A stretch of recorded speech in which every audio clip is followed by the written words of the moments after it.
11-year-old Jasmine loved school. Most days, she'd wake up before her alarm even went off, eager to get to her fifth-grade classroom at Oakwood Elementary. She had big dreams of becoming a doctor someday, just like the one who had helped her grandma get better last year. "Mom, have you seen my science notebook?" Jasmine called out one morning, rummaging through her backpack while her mother Tanya prepared lunch in the kitchen. "Check under your math folder, honey," Tanya replied, carefully wrapping up the special rice dish she'd made. It was Jasmine's favorite, seasoned just the way her own mother had taught her, with a family recipe passed down through generations. Every morning was the same routine. Tanya would wake up early for her nursing shift, but never too busy to pack Jasmine a proper lunch. She'd include a little note too, sometimes a joke, sometimes words of encouragement. Today's note read, "Smart girls change the world. Love you to the moon." Jasmine was one of only 7 black students at Oakwood Elementary. When they'd first moved to the neighborhood, Tanya had worried about that. But Jasmine had always made friends easily, and her first few weeks at the new school seemed to go well. Until Ms. Peterson took over their class. The trouble started small. 3 weeks into the school year, Jasmine came home quieter than usual. "How was lunch today?" Tanya asked, noticing her daughter picking at her after-school snack. "Wasn't hungry." Jasmine shrugged, eyes fixed on her plate. "I didn't really eat lunch today." "What? Why not?" "I packed your favorite rice." Miss Peterson said it smelled too strong. She put it in the trash. Tanya put down the dishcloth she was holding. "She threw away your lunch." Jasmine nodded, still not looking up. She said it was distracting everyone. Tanya frowned. That didn't make sense. The rice dish wasn't even that fragrant. And even if it was, throwing away a child's lunch seemed extreme. "Has this happened before?" she asked gently. Jasmine hesitated, then nodded again. "Just a couple times. It's okay, Mom. I can just take sandwiches." But the next day, Tanya packed a simple sandwich with turkey and cheese, about as plain as a lunch could get. That evening, Jasmine came home hungry again. She said I was eating too loudly. Jasmine mumbled when questioned. By Friday, Tanya was watching her daughter pick at her dinner, a child who'd always had a healthy appetite now barely eating. That night, while helping Jasmine with homework, she noticed something else. Her daughter's math quiz had a C on it. Jasmine had never gotten below a B in math before. "I couldn't concentrate," Jasmine admitted when asked about it. "My stomach was growling too much." Over the weekend, Tanya noticed more changes. Jasmine, who usually chattered nonstop about school, barely mentioned it. Sunday night, she complained of a stomachache, asking if she could stay home the next day. That's when Tanya sat down beside her daughter's bed. "What's really going on at school?" she asked softly. "You can tell me anything, you know that." Jasmine's eyes filled with tears. "Miss Peterson doesn't like me." "Why do you think that, honey?" "She never takes anyone else's lunch away, just mine. And Zoe's sometimes, she's from India. Yesterday she told me my food doesn't belong in her classroom. But I watched Tyler eat spaghetti with garlic bread, and she didn't say anything to him." Tanya felt something cold settle in her stomach as the pattern became clear. She'd experienced this kind of treatment herself growing up. The subtle ways people let you know you didn't belong. The unwritten rules that somehow only apply to you. "I'll pack different food tomorrow," Jasmine said quickly, wiping her eyes. "Maybe crackers? Those don't smell or make noise." Tanya pulled her daughter close, anger and heartbreak mixing inside her. No child should feel ashamed of their food, their culture, themselves. "You don't need to change a thing," she whispered fiercely. "Your food belongs everywhere you belong. And we're going to fix this." That night, after Jasmine fell asleep, Tanya sat at the kitchen table, writing a carefully worded email to Ms. Peterson. She'd follow the proper channels first. But one way or another, this was going to stop. Little did Miss Peterson know she had just picked the wrong mother to mess with. The next morning, Tanya checked her email before leaving for work. No response from Miss Peterson. She frowned, tapping her fingers on the kitchen counter. "Ready for school?" she asked as Jasmine shuffled into the kitchen, her usual morning energy missing. "I guess," Jasmine mumbled, picking at the corner of her placemat. "What's for lunch today?" Tanya had packed a plain peanut butter sandwich, nothing that could possibly be called smelly or distracting. Just to be safe, she'd also tucked in some extra granola bars. "If anything happens with your lunch today, I want you to eat these in the bathroom if you have to," Tanya said quietly, showing Jasmine the hidden snacks. She hated giving her daughter these instructions, but hated the thought of her going hungry even more. Jasmine nodded, her eyes downcast. When had her confident little girl started looking so defeated? That afternoon, when Jasmine climbed into the car, Tanya immediately knew something was wrong. "She took it again, didn't she?" Jasmine nodded, hugging her backpack to her chest. "She said I was eating when I wasn't supposed to. But everyone else was eating too." By the end of the week, Tanya had left 2 voicemails for Miss Peterson and sent another email. Nothing.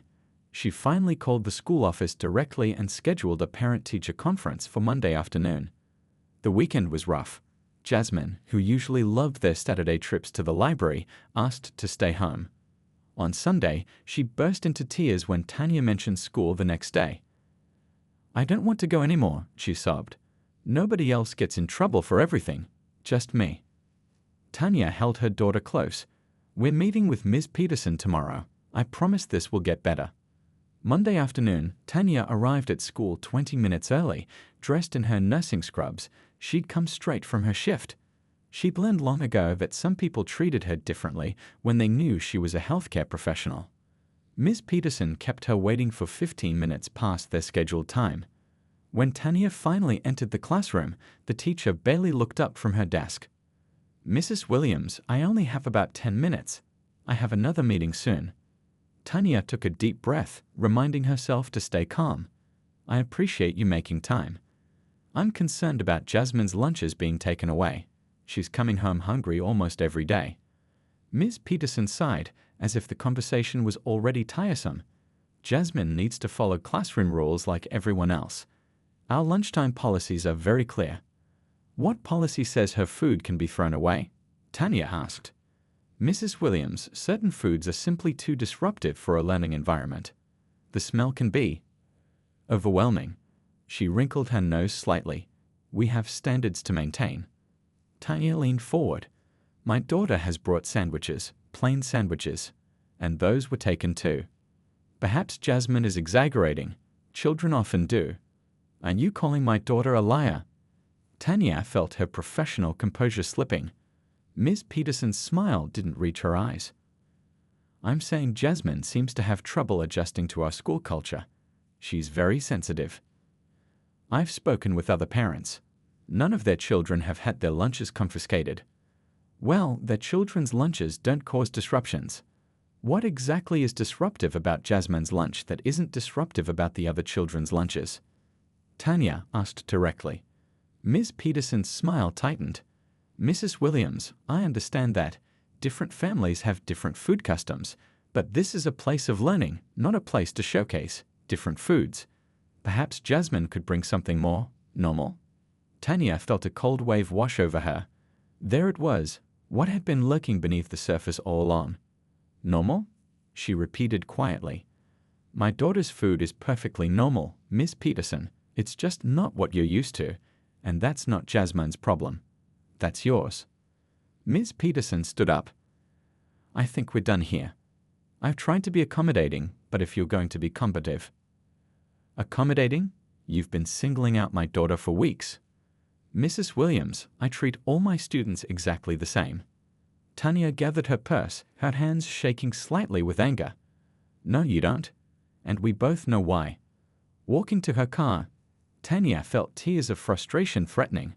The meeting had confirmed her worst suspicions. This wasn't about school rules or disruptive food. This was about something much uglier. In her car, she took out her phone and dialed a number. "Lisa, it's Tanya. Remember when you said your cousin works for the school board? I need her number. This is about my daughter, and I'm done playing nice." Lisa's cousin worked as an administrative assistant for the school district and agreed to meet Tanya for coffee the next day. As they sat in the corner of a quiet cafe, Tanya explained everything that had been happening. "I'm not surprised," Lisa's cousin said with a sigh. "We've had 3 complaints about Ms. Peterson in the last 2 years. Nothing ever sticks." "Why not?" Tanya asked, wrapping her hands around her coffee mug. "No hard evidence. just parents saying one thing, teachers saying another. And Ms. Peterson has friends on the school board. She leaned forward. If you want something to change, you'll need proof. That night, Tanya started a journal. She wrote down every incident Jasmine had mentioned with dates and details. The next morning, she added a new column to track what lunch she packed and whether it was confiscated. "Mom, what are you doing?" Jasmine asked, watching her mother take a photo of her lunch bag before zipping up her backpack. "Just keeping track of things," Tanya said lightly. "Don't worry about it." But Jasmine did worry. That afternoon, she barely touched her after-school snack. "She took it again?" Tanya asked gently. Jasmine shook her head. "Not today, but she made me sit at a desk by myself. She said my lunch might bother other kids." Her voice dropped to a whisper. "Everyone was looking at me." Tanya added this to her journal. Isolation, humiliation. The next day, Wednesday, Jasmine came home hungry again. "She said I was eating too slowly and lunchtime was over," Jasmine explained, her eyes downcast. Thursday was no better. Friday was worse. Jasmine had a math test and couldn't concentrate because her stomach kept growling. "Mom, can I just not eat at school anymore?" she asked that evening, pushing food around her dinner plate. "I'm not hungry during the day anyway." Tanya looked at her daughter with concern.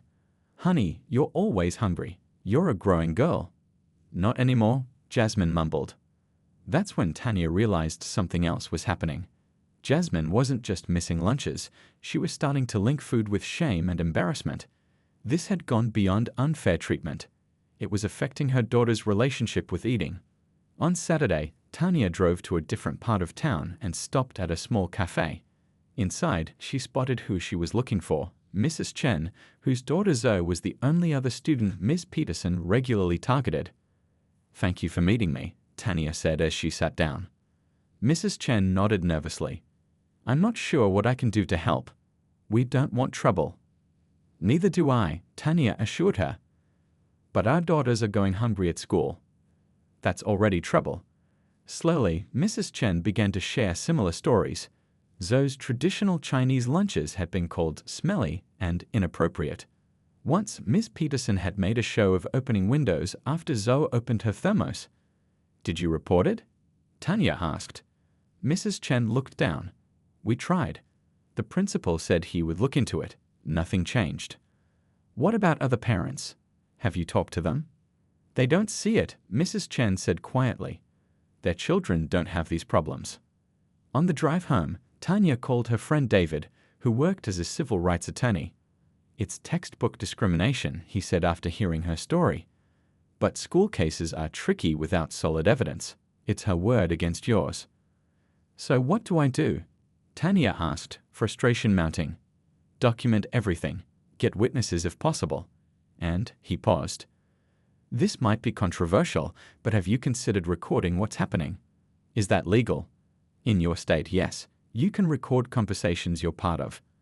Your daughter could legally record interactions with her teacher." That evening, Tanya watched Jasmine push food around her plate again. Her bright, confident daughter was disappearing before her eyes, replaced by a quiet, anxious child who flinched at loud noises and made herself as small as possible. "I have a doctor's appointment." Jasmine lied on Sunday night, a transparent attempt to avoid school the next day. Tanya sat on the edge of her bed. "Honey, I know things are hard right now, but we're going to fix this." "How?" Jasmine asked, her voice small and doubtful. Tanya stroked her daughter's hair. "Sometimes grown-ups don't believe kids. They think kids exaggerate or make things up." She took a deep breath. "But I believe you. And we're going to make sure everyone else does too." "How?" Jasmine repeated. Tanya smiled gently. "I have an idea, but I'll need your help to make it work." After Jasmine fell asleep, Tanya sat at the kitchen table with her laptop open, researching voice recorders. There were so many options, but she needed something small, simple to use, and with good sound quality. After an hour of reading reviews, she found one that seemed perfect, about the size of a thumb drive with 8 hours of battery life. "Add to cart," she whispered, clicking the button for next-day delivery. The following morning, Tanya called in late to work. This was too important to rush. When Jasmine came downstairs for breakfast, she found her mom already dressed and waiting. No hospital today? Jasmine asked, pouring herself a bowl of cereal. I'm going in late, Tanya replied. We need to talk about something important first. After breakfast, Tanya pulled out the small black recorder she picked up from the delivery locker an hour earlier. What's that? Jasmine asked, eyeing it curiously. It's a voice recorder, Tanya explained, turning it over in her hand. It can help us prove what's happening with Ms. Peterson. Jasmine's eyes widened. You want me to record her? Tanya nodded slowly. I know it sounds scary, honey, and you don't have to do it if you don't want to. But sometimes, when grown-ups don't believe kids, we need evidence. Like on those police shows you watch. Tanya smiled. Kind of, yes. This would record what Ms. Peterson says to you during the day. Then we'd have proof that she's treating you differently. Jasmine bit her lip. Will I get in trouble? For recording without asking? It was a good question, one Tanya had worried about herself. No, sweetie. In our state, it's legal to record conversations you're part of. You wouldn't be doing anything wrong. What if she finds it? That's why we need to hide it well, Tanya said, reaching for Jasmine's backpack. I was thinking we could put it in a special pocket right here. She pointed to the small inner compartment where Jasmine kept her pencil case. Jasmine still looked uncertain. What if it doesn't work? What if things just get worse? Tanya put the recorder down and took her daughter's hands. I won't lie to you. Standing up to people in power is always risky. But I promise you, no matter what happens, I'm on your side. We'll face it together. For a long moment, Jasmine said nothing. Then she straightened her shoulders. Show me how it works. Tanya demonstrated the simple controls, one button to start recording, another to stop. The recorder would save everything automatically. And it can hear everything, even from inside my backpack. Yes, the microphone is very sensitive. Just make sure your backpack is open, not completely zipped up, so the sound can get in. They practiced a few times, with Jasmine starting and stopping the recorder. Then Tanya got out her sewing kit. What are you doing? Jasmine asked. Making a secret pocket, Tanya replied, carefully stitching a small hidden compartment into the lining of Jasmine's backpack. This way, the recorder will be safe, and no one will accidentally find it. As Tanya worked, Jasmine watched thoughtfully. Mom, what if Miss Peterson is nice today? What if she doesn't do anything wrong? Then that would be wonderful, Tanya said honestly. We'd keep the recorder for another day. We need to catch what really happens, good or bad. When the hidden pocket was finished, Tanya slipped the recorder inside and had Jasmine try wearing the backpack. Can you feel it? She asked. Jasmine shook her head. It feels normal. Perfect. Tanya checked the time. We should get going or you'll be late. At the school drop-off line, Tanya gave Jasmine an extra tight hug. Remember, just be yourself today. Don't worry about the recorder. If you feel nervous about it, you can always turn it off. Jasmine nodded, her face serious. I'm not scared, she said, though her voice trembled slightly. You know what my grandma used to tell me, Tanya said, straightening Jasmine's collar. She said sometimes the bravest thing isn't having no fear. It's being afraid but doing the right thing anyway. A small smile flickered across Jasmine's face. Like Moana? Tanya laughed. Exactly like Moana. Now go show him what you're made of. As she watched her daughter walk into the school, backpack bouncing slightly with each step, Tanya felt a mixture of pride and worry. She'd done everything she could to prepare Jasmine. Now all they could do was wait. And hope that Tadag would finally give them the evidence they needed. The hours crawled by that day. Tanya checked her phone constantly between patients, hoping for a text from the school. No news was good news, she told herself, though it did little to calm her nerves. When she finally pulled up to the school pickup line, she spotted Jasmine immediately. Unlike most days recently, her daughter wasn't dragging her feet or looking at the ground. There was a bounce in her step as she approached the car. How was school? Tanya asked carefully as Jasmine climbed in. Jasmine waited until the car door closed before answering. I got it, Mom. I got everything. Tanya's heart raced. The recorder worked. Jasmine nodded, unzipping her backpack to reveal the hidden compartment. It was on all day, just like we practiced. Did anything happen with your lunch? A shadow crossed Jasmine's face. Yeah, She took it again, said my curry chicken was too exotic for the classroom. Tanya gripped the steering wheel tighter. We'll listen to it when we get home, okay? At home, they sat side by side at the kitchen table, the tiny recorder between them. Tanya pressed play, and the sounds of a classroom filled the room. Children shuffling, papers rustling, distant voices. Fast forward to lunchtime, Jasmine suggested. Tanya skipped ahead until they heard Ms. Peterson's voice announcing lunch period. For a few minutes, there was just the normal sounds of children chatting and unwrapping food. Then they heard it. Jasmine, what did I tell you about bringing that kind of food to school? Ms. Peterson's voice was sharp, closer to the recorder than the other sounds. It's just chicken, Ms. Peterson. Jasmine's small voice replied. I can smell it from across the room. It's distracting the other students. Nobody said anything about it. Jasmine's recorded voice protested quietly. Don't talk back to me, young lady. Ms. Peterson's voice dropped lower. This is exactly the kind of behavior I'm talking about. Some foods don't belong in our classroom. I thought your mother would have understood that by now. They heard the sound of the lunch container being closed. But what am I supposed to eat? Jasmine asked, her voice wavering. You should have thought about that before bringing inappropriate food to school. Again, Tanya and Jasmine sat in silence as the recording continued. They heard Ms. Peterson walking away, then returning a few minutes later. Zoe, you too? Did you girls plan this? Both bringing, unusual, food on the same day. A different child's voice, barely audible. It's just rice and vegetables. Well, it's too aromatic for our classroom environment.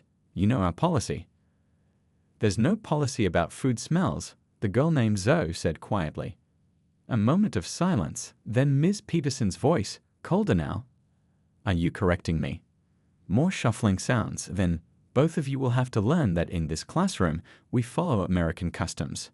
If you want to eat your ethnic foods, you can do that at home.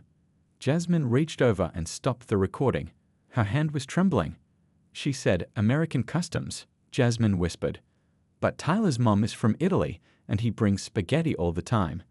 And nobody takes away Lily's kimchi. Tanya put her arm around her daughter. Let's listen to more. They fast-forwarded through quiet periods, stopping whenever they heard Ms. Peterson's voice. What they found was worse than Tanya had imagined. When the teacher thought no one was listening, her comments became even more blatant. Those girls need to learn how things work here, they heard her tell another teacher during recess duty. Their parents aren't doing them any favors making them stand out like that. Stand out how? The other teacher asked. With those lunches, the smells. It's not what the other children are used to. I don't see the problem, the second teacher said. The kids don't seem to mind. That's because they're too polite to say anything, Ms. Peterson insisted. Trust me, it makes everyone uncomfortable. These families need to assimilate better if they want their children to fit in. By the time they finished listening, Tanya's eyes were burning with unshed tears, not of sadness, but of fury. She'd suspected discrimination, but hearing it so plainly was still shocking. She told me to go eat in the bathroom today, Jasmine said quietly. She said my grandmother's special rice was strange smelling and I should keep it away from normal students. Tanya pulled her daughter close. I'm so proud of you for being brave today. You've done something really important. Did we get enough proof? Jasmine asked. Tanya nodded, her jaw set with determination. More than enough. Now we're going to make sure Ms. Peterson never does this to anyone again. The next morning, Tanya called the school before Jasmine even woke up. Her voice was calm but firm as she spoke to the front office secretary. I need to schedule an urgent meeting with Principal Wilson. It's regarding a serious situation involving my daughter and Ms. Peterson. Principal Wilson is very busy this week, Mrs. Williams. Perhaps next Monday. This can't wait until next Monday, Tanya interrupted. I have evidence of discriminatory behavior that's affecting my child's education and well-being. If I need to take this directly to the school board or superintendent, I will. There was a pause on the other end of the line. Let me check his calendar again, the secretary said. It looks like he could meet you today at 4:30. I'll be there, Tanya said, and I'd like Miss Peterson to be present as well. After hanging up, Tanya called her friend David again. Can you come with me to this meeting? I could use a lawyer in the room. Of course, David replied without hesitation. I'll clear my schedule. Tanya also reached out to Mrs. Chen, who agreed to attend after some gentle persuasion. Our daughters deserve better, Tanya reminded her. And so do all the kids who might have Ms. Peterson in the future. That afternoon, Tanya dressed carefully in her most professional outfit. She made copies of her documentation, the journal where she recorded every incident, photos of the lunches that had been confiscated, and of course, the audio files from the recorder, which she had transferred to her phone, and a USB drive. Do I have to go too? Jasmine asked nervously as she watched her mother prepare. Tanya shook her head. Not this time, honey. I've got Lisa coming over to stay with you while I'm at the meeting. Will you tell me what happens? Every detail, Tanya promised, kissing the top of her daughter's head. At 4:25, Tanya walked into the school with David beside her and Mrs. Chen following a few steps behind. The secretary directed them to the conference room, where Principal Wilson was already waiting. Ms. Peterson arrived a minute later, her expression changing from annoyed to concerned when she spotted David in his suit and tie. Who is this? She asked, looking at the principal. This is David Taylor, my attorney, Tanya said calmly. And this is Mrs. Chen, whose daughter Zoe is also in your class. Principal Wilson cleared his throat. Ms. Peterson, Mrs. Williams has raised some serious concerns about classroom practices that she'd like to discuss with us. I've been more than patient with Mrs. Williams' complaints, Ms. Peterson said dismissively. Her daughter has difficulty following simple classroom rules. Is there a written rule against certain types of food? David asked. Ms. Peterson glanced at him with obvious dislike. It's an unwritten understanding. Some foods are simply too disruptive for a learning environment. I see, Tanya said, taking out her phone. Before we continue this conversation, I'd like to play something for everyone. She pressed play, and Ms. Peterson's voice filled the room. Asterisk, these families need to assimilate better if they want their children to fit in. Asterisk. The color drained from Ms. Peterson's face. What is that? Principal Wilson asked, leaning forward. That is Ms. Peterson speaking to another teacher on the playground yesterday, Tanya explained. My daughter recorded it using a legal voice recorder I placed in her backpack after weeks of having her lunches confiscated and being told to eat in the bathroom. She played more clips, Ms. Peterson telling Jasmine her food didn't belong in the classroom, instructing her to follow American customs, and making comments about ethnic foods. When the recordings finished, the room was silent. Ms. Peterson stared at the table, her lips pressed into a thin line. This is taken out of context, she finally said, but her voice lacked conviction. I have hours of recordings, Tanya counted. From multiple days. Would you like to hear more? Principal Wilson looked deeply troubled. Ms. Peterson, these comments are completely unacceptable if accurate. They're accurate, Mrs. Chen spoke up unexpectedly. My daughter has been coming home crying for weeks because of how she's treated in class. We've been afraid to say anything because we didn't think anyone would believe us. We also have documentation showing that only Jasmine and Zoe have ever had their lunches confiscated, Tanya added, sliding the journal across the table. No other students, just the two non-white girls in class. Ms. Peterson suddenly stood up. This is ridiculous. I'm being ambushed here. I've been teaching for 15 years. And how many other children have you treated this way in those 15 years? Tanya asked quietly. Principal Wilson raised a hand. Ms. Peterson, please sit down. Mrs. Williams, I want to assure you that we take these allegations extremely seriously. They're not allegations anymore, David pointed out.